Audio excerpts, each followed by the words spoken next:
大家好，我是吴艺兴。那这个单元呢是要讲日治时期的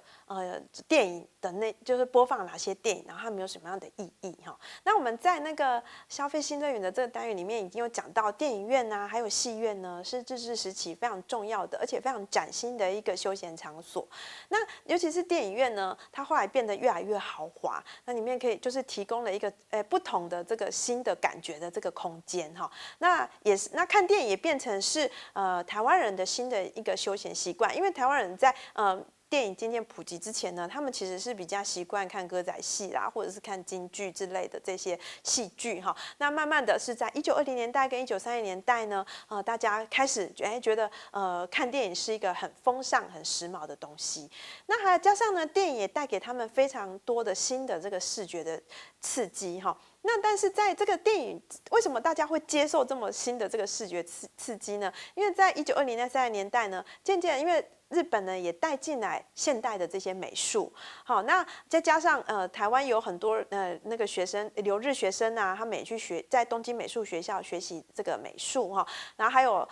日本也非常重视在台湾的这个美术教育，所以呢，慢慢他们就对新的这些色彩啦、感官啊，会慢慢的就是比较接受了。那还有呢，日本呢，当时也就是在做那个戏剧的革新。那这些新剧呢，也会常常来台湾上演，所以就是慢慢他们也习惯了，跟以往歌仔戏或者是那个京剧比较不一样的，比较写实的，比较现代的这个戏剧的表现方式。那还有呢，电影普及还有一个很重要，就是因为那个台湾呢新文化运动里面的知识分子呢，他们认为电影具有非常强力的、非常好的这个宣导效果，所以呢，他们就成立了美台团，然后到处去就是巡回，所以造成了台湾人慢慢就觉得，看电影是变成是一个稀松平常的事情。我们刚才也讲到说，这个戏院呢，你不止去看电影变成稀松平常，它还是一个身份地位的象征哈。你今天可以去看电影的话呢，它里面呢，就是它的戏院有豪华的外观，然后它上面有用手绘的这个看板，好，那进去里面的时候，在看电影的时候，在一片黑暗之中，你听到放映机的这个声音，好，然后还有很多青年男女是趁着这个在电影院里面呢，可以互相牵个小手哈，就不一样的，跟以往不一样的非日常的空间。那这电影跟现在不一样哦，我们现在是自己带爆米花进去吃哈，或者只要味道不要太重的卤味都可以。但是以前呢，它还有茶坊哦，可以负责招待你吃点心，你也可以喝咖啡，还可以选择包厢，在包厢里面观赏哦，所以是非常一个高级的享受。那还有跟现在不一样的呢，就是我们在那个消费新空间里面也讲到，荧幕前，因为当时比较多是就是在前期、中期的时候比较多是无声的电影，所以荧幕前有站着辩士在讲里面的内容，还有乐队在奏乐哦，所以这个就有非常生动的解说，有非常动人的配乐哈，让大家就是整个营造出一个非常浪漫、非常非日常的一个梦幻的空间哈。那也是非常时髦，所以今天去看电影，其实在当时我们现在是觉得好像没事做去看电影，在当时可是一件大事哈，你要穿的比较好一点才敢进去这个电影院里面。那当时台湾的电影呢，大概都播放哪些呢？其实，在1920年代、30年代的时候呢，因为在当时呢，在当时呢，好莱坞已经兴起了哈，那也非常多的这个洋片进来这个台湾哈。那但是呢，当时最脍炙人口是卓别林的喜剧哈，因为喜剧好像可以破除很多这个国境的藩篱哈，或者是语言的藩篱哈，所以卓别林喜剧在当时呢是非常受到欢迎的。再来还有日本他们自己制作的这个电影，那当时日本的电影产业也是非常急速的在发展哈，所以尤其是时代剧啊这些哈，就是以前的这个武士啦哈，或是战争的这些片子哈，也慢慢的就是都在台湾上映。但是呢，台湾人最喜欢的呢还是中国。尤其是上海电影，上海来的，所以我们之前介绍过的在流行乐里面介绍的这个《桃花泣血记》的，然后这部电影呢，也就是当时就是从他们来的哈。那电影院的电影这些的兴盛呢，这些电影都会搭配宣传歌哈，所以也间接造成了台语流行歌的这个产生哈。日治时期的台湾呢，还有一个很重要的就是当总督府呢他们在推行他们就是在台湾拍片的时候，其实他们最早是为了要记录他们的殖民成果，或者是要进行产销，所以他们有去拍香蕉采收啦，或者是说嘉南大郡的完成啊，就种种的这些纪录片那在当时是非常重要的，就是他们政令宣导或是就是政策成果的宣扬非常重要的。那另外呢，还有其实当时也有不少人尝试在台湾开始进行拍片那有日本人，有台湾人，也有日本人跟台湾人合作的片子。那这边我们要介绍3个日本人，他们非常喜欢拿来就是做文章的3个就是郑成功、吴凤跟沙运。那郑成功大家不用说都知道了然后因为郑成功他有日本的妈妈，所以他常常被用来就是当做那个日本台湾亲善的这个象征日本台湾跟中国亲善的这个象征所以当时有非常多的文学作品就是都以郑成功为主角，那当然也拍成了这个电影就比较有名的就是国信野合战。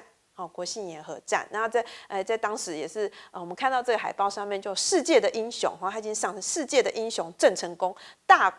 奋战绩空前绝后超豪华巨片就在当时上演了好，那另外一个呢很重要的就是吴凤。那吴凤的故事呢现在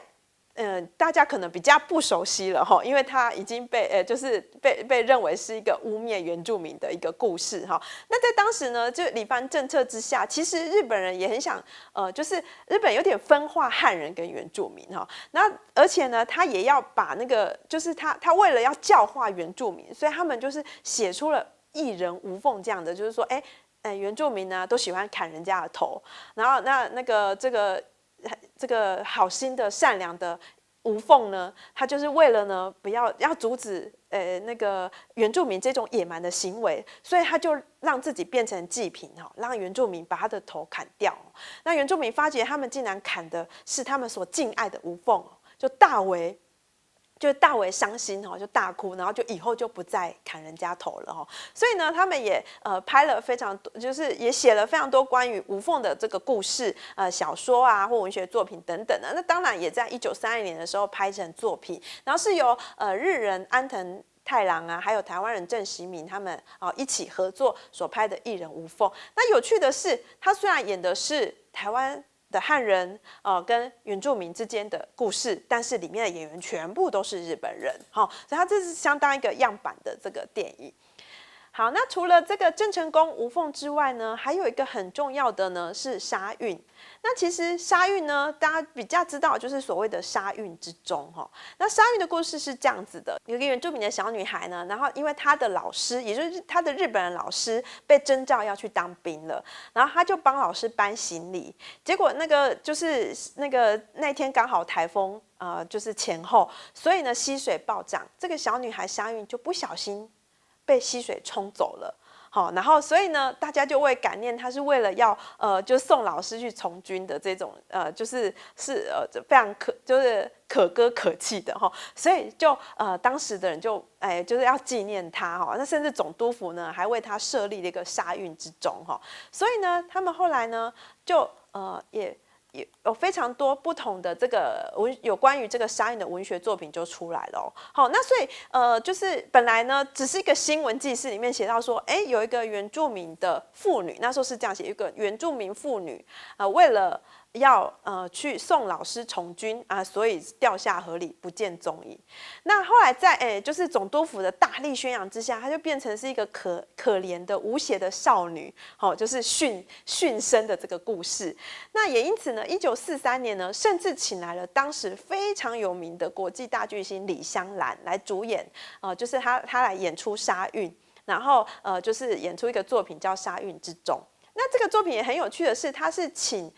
当时满洲国的满洲映画公司一起来拍摄的就等于是他，因为当时也是进入大东亚国策的这个大东亚共荣圈国策的时候，所以这部片也相当有大东亚的色彩虽然他是写那个台湾的这个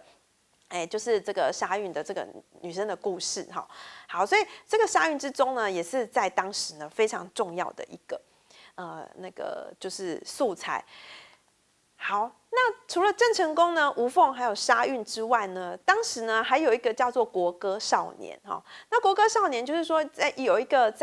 就是发生大地震的时候呢，有一个小男孩他受到了重伤哦，就是他在地震里面受到了重伤，然后因为他家里也很穷，也不晓得怎么办。这个小男孩躺着快死去的时候，他就唱起了日本的国歌。Kimi ga yo， 他就开始唱起来了。那这个故事也是见报之后呢，总督府也是大为感动。他说怎么会有这么一个，就是这个，他也是可以被当成是日本教化成功嘛，然后就是台湾人已经变成真正的日本的国民了。他临死之前唱起了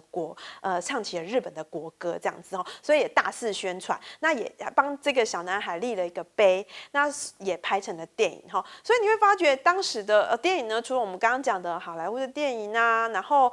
日本他们自己制作的电影啊，还有上海来的电影之外，台人制作的有非常多是跟国策有相关的哈。那如果不跟国策有相关呢，还有一个比较还有几部片子呢，台人自己制作的呢，我们介绍2部哈，一个叫《谁之过》那它也是第一部完全由台湾人所制作的这个剧情片。但是它也是以恋爱就是这个恋爱啊，然后家庭不幸啊这些就是为这个主题但是它的票房非常的惨就是那个就算很失败了这样子虽然它是台人第一个土制的NIT 的这个电影然后又拍摄的是大稻埕这样等等但是失败了。那之后呢就是蛮多就是当时的成员呢，他们又卷土重来在1929年的时候，他们就拍了一部《血痕》。那这个《血痕》是一个武侠爱情片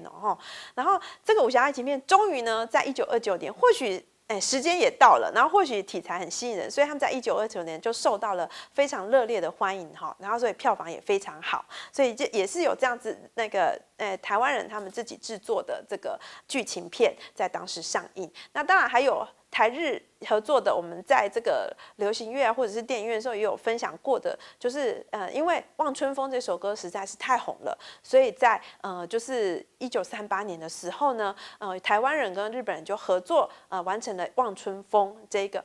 在当时非常卖座叫好又叫座的那个作品出来所以在当时呢，这个就是上映的电影里面呢，我们也是可以看到就是它的题材呢，主要呢非常的多变那台湾人自己制作的这个电影呢，主要也是就是比较焦点呢是放在就是恋爱上面，然后还有就是